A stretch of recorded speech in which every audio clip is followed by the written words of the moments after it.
ஐயோ எங்கடா மைனா படம் மாதிரி ஆக்கிடுவாங்களோன்னு ரொம்ப பயந்தேன். பட் இந்த படத்துல அப்படி ஆக்கல. அதனால தான் எனக்கு இந்த படம் ரொம்ப பிடிச்சிருந்தது.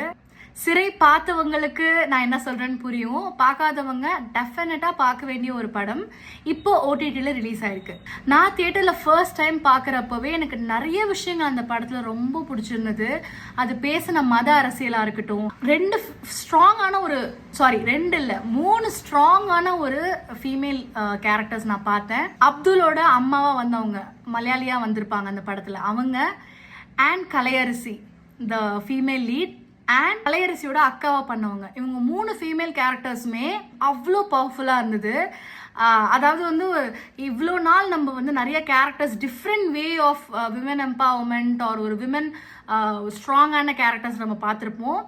பட் இது வந்து ரொம்ப எல்லாத்த விட ஸ்டாண்ட் அவுட் ஆயிருந்தது. எனக்கு ரொம்ப பிடிச்சி, ரொம்ப சட்டிலாக இருந்தது.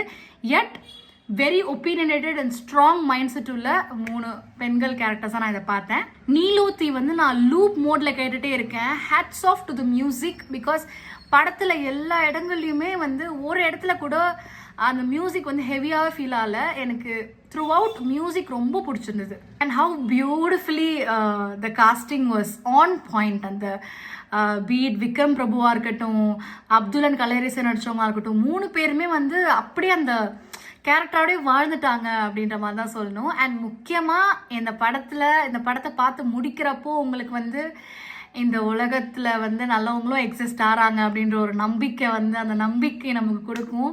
ஸோ டெஃபினட்டாக check it out on OTT. Follow me for movie recommendations like this. Bye!